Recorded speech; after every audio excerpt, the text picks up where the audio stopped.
if thou beest he.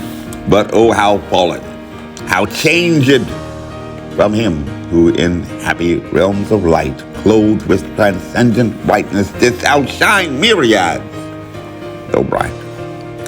These are the familiar words, at least to some of the classical education, of John Milton, describing at least a mythically iconic figure in the Judeo-Christian tradition, Lucifer, bearer of light, after he had been cast down from heaven into the depths of an ignominious hell, where he brushed off the defeat and resolved that he would rather rule in hell than serve in heaven, in a devious plan to pervert God's good and make it evil, providing the prologue for Milton's fictional depiction, at least, regarding the fall of man and the genesis of original sin, offering them an apple.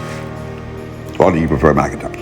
Hello, my name is Major Mike Webb, and at least indirectly, as a retired member of the intelligence community, recently both the President and the United States Supreme Court have tasked me to report on a fascinating phenomenon which may be of great interest with as many as 3 in 10 Americans by December, identifying themselves as nuns, not affiliated with any faith denomination, up 6 points since the pre-pandemic estimate, that had already found their numbers exceeding those affiliated with the Roman Catholic Church, the largest faith denomination prior to recent years, just like the President had tasked the intelligence community to look into the origins of a novel coronavirus, a question still without answers after 2 years of pandemic. While the Defense Department was delving into refining and clarifying knowledge on potential visitors from space for the next few moments, I will be addressing the topic of what the government does not want you to know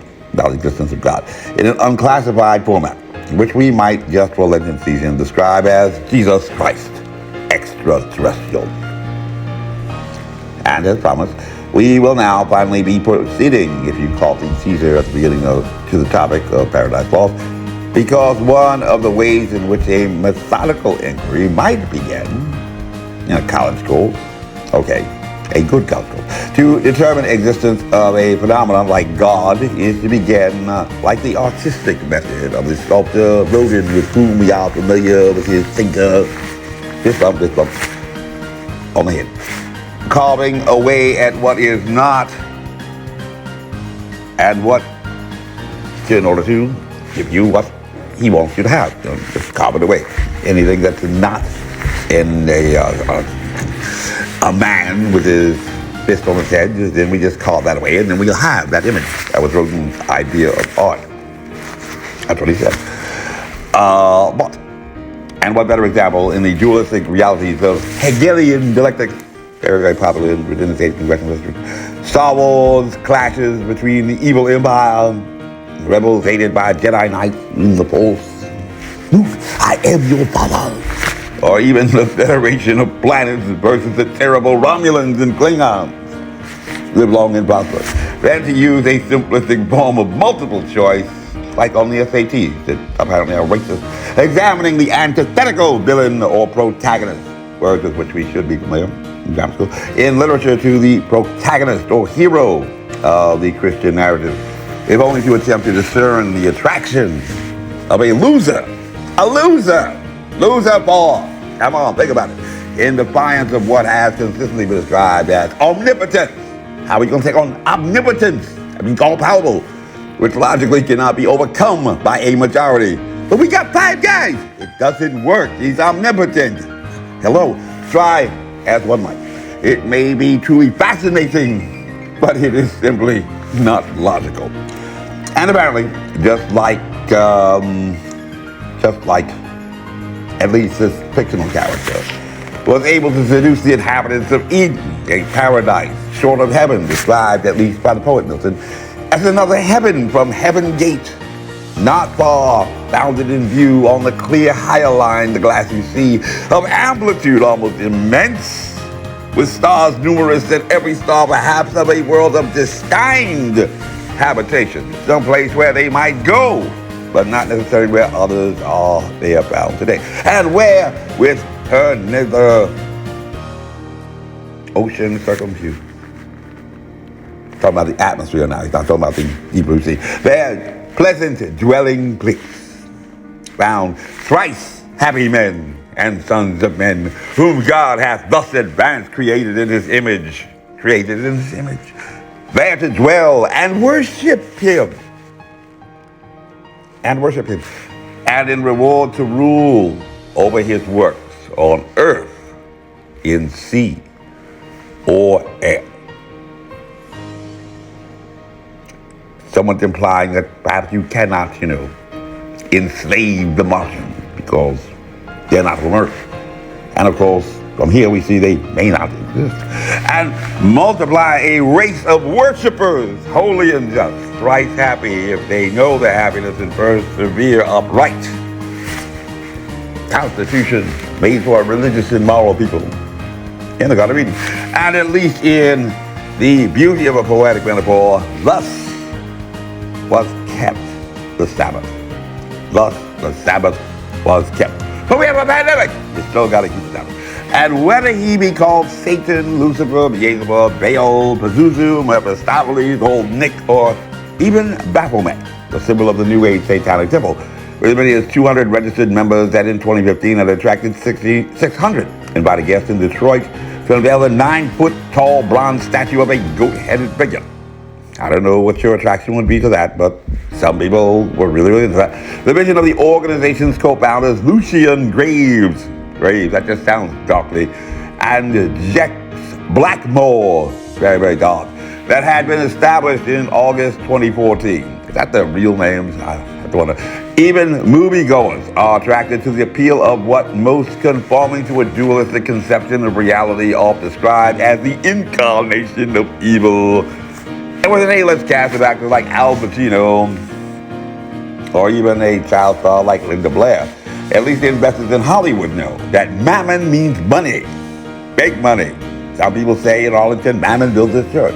And at least that is the pitch of the newly established Satanic Temple, who describe themselves not as religious. We're not religious. Come on, we just called Satanists. But as activists, renouncing tyranny and standing up for justice and the people, diversity and inclusion. I know some people that sounds like. Establishing a wall of separation and social distance from earlier satanic religious movements. We're not those witches in Salem, but we may have a church in Salem. We have a business. We have a nonprofit in Salem, as explained in their Sundance Film Festival award-winning documentary, Hail Satan! And while certainly a sophisticated operation with recognized publicity savvy to attract at least suckers, perhaps it is found credible to their followers that although their marketing symbol is a great dissembler and weaver of lies, they are not a church. But by January 2019, it was reported by the Daily Mail in the UK that they were growing exponentially, because there's a sucker born every day. Since the Satanic Temple's founding in 2012, the organization had increased from a handful of members to tens of thousands, with chapters all over the U.S. and the globe, from Stockholm to London and Los Angeles to Texas. Yes, we have Satanists in Texas. Big Satanists, because everything is big in Texas. And their pranksterism, as filmmaker Penny Lane first considered it, has given way to a well-conceived ethos, forming an organized religion for a group of contrarians opposed to any organization at all. We're anarchists, we're nihilists, we're not for anything except we're doing something. Just doing anything. Like in a manner.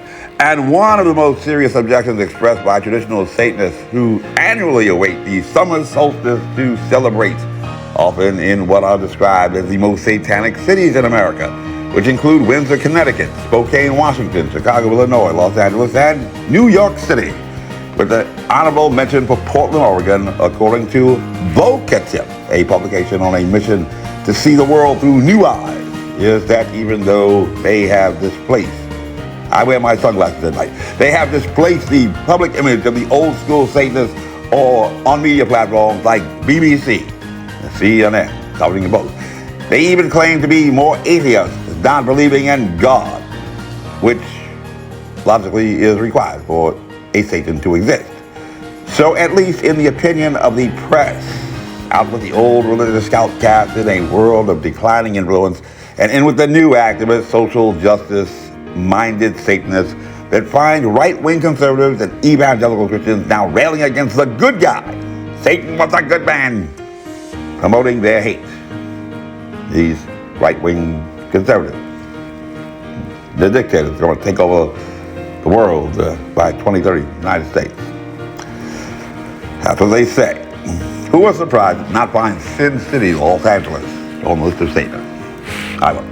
But at least for nostalgic reason, in 2015, Time magazine took readers on a journey down memory lane, observing that the idea of the devil is an ancient one. Very, very intellectual. Predating the Old Testament's coinage of Satan, the early days of Christianity saw the development of theology about Satan and an increase of his agency and power in religious stories. Narratives outside the biblical canon expounded that characterization. By the 13th century, Satan was seen to be mighty and popular, enough to be worthy of condemnation.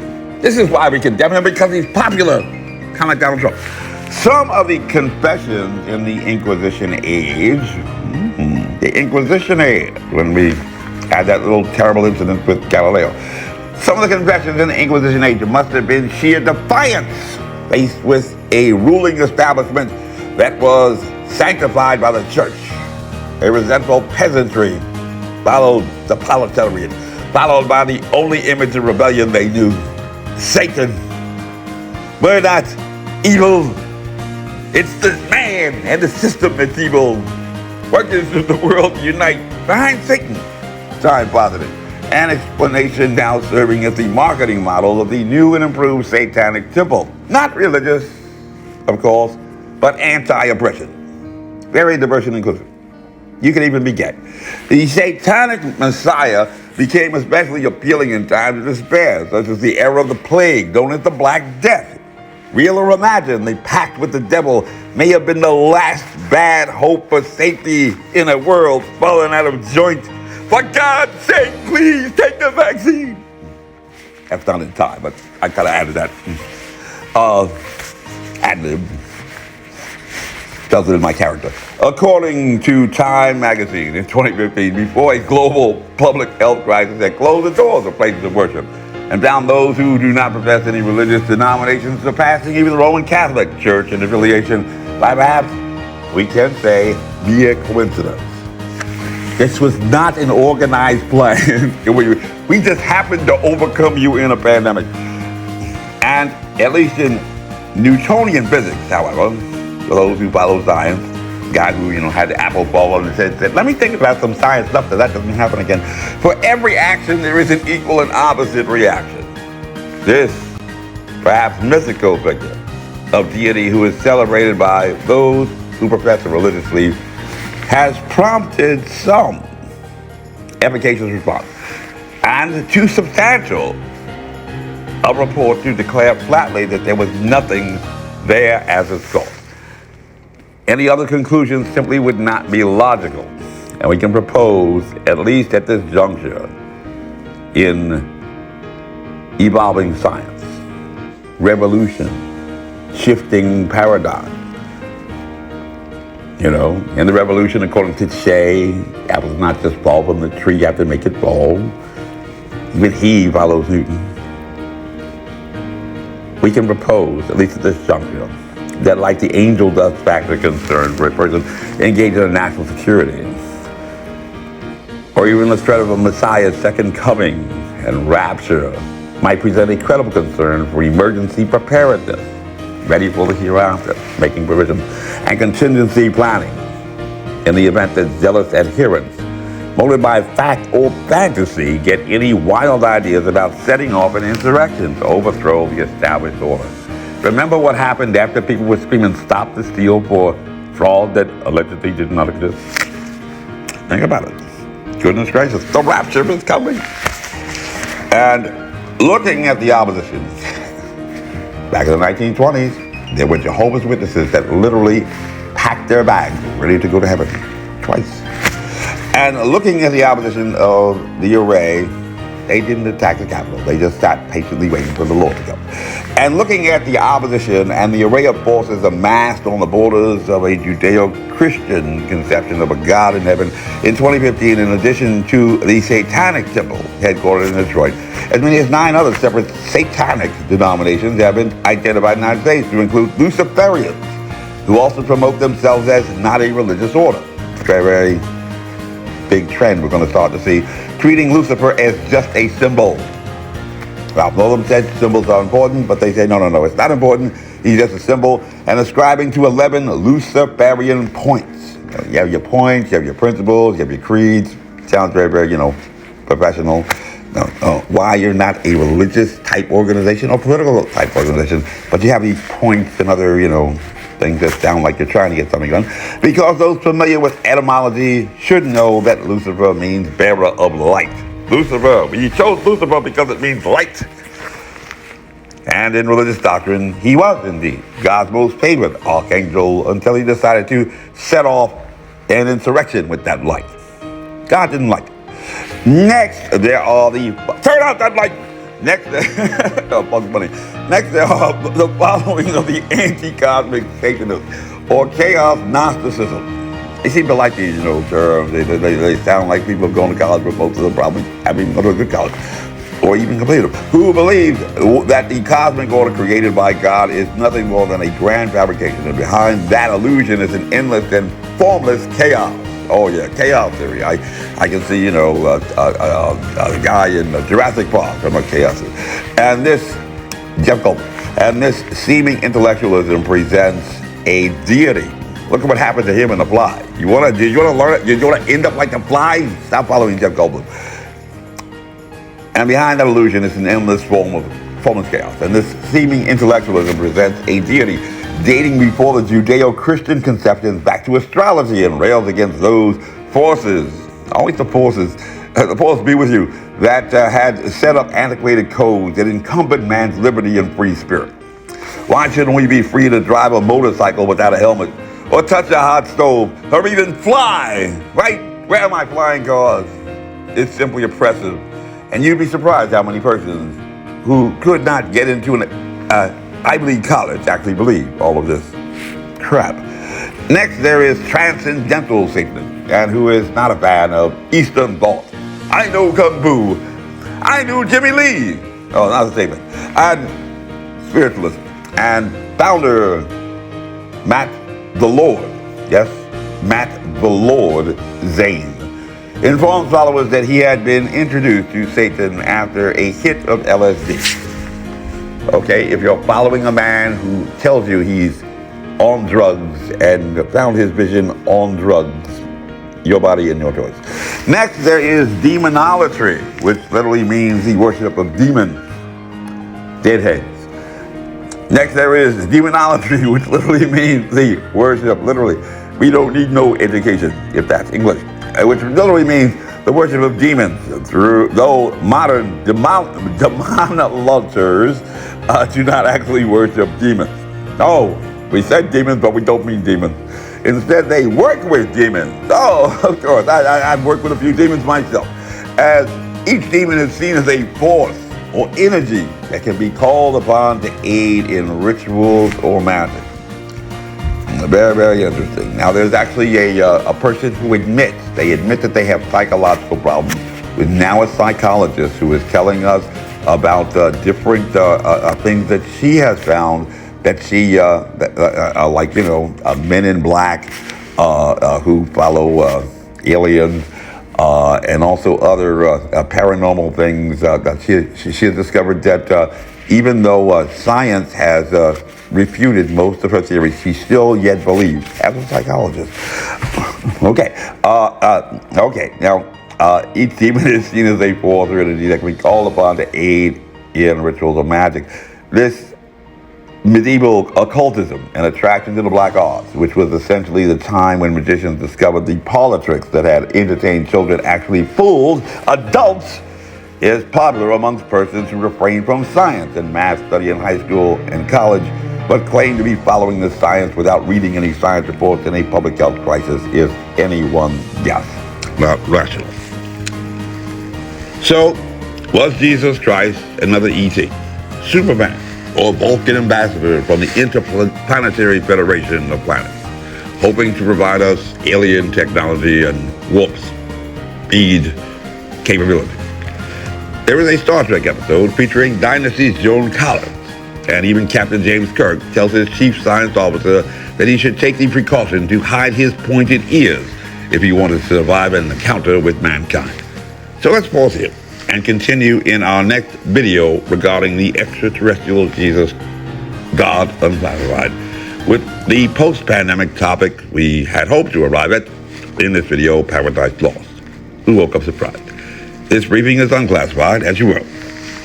My name is Major Mike Webb, and by God, I am running for your Congress. This year, resolve to do the right thing, and we shall make America great again. Honest.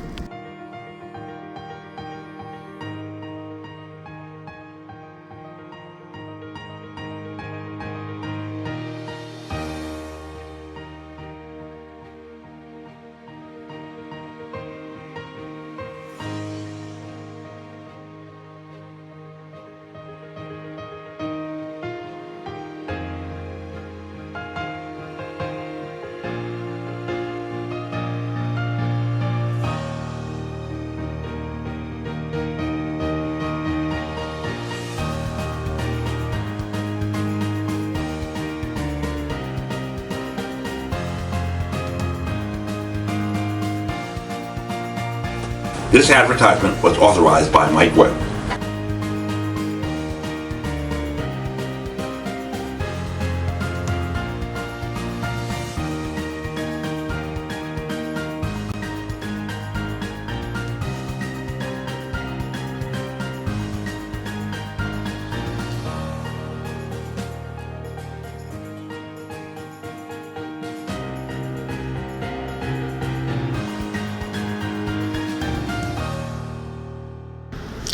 Thunk, I could have had a vaccine.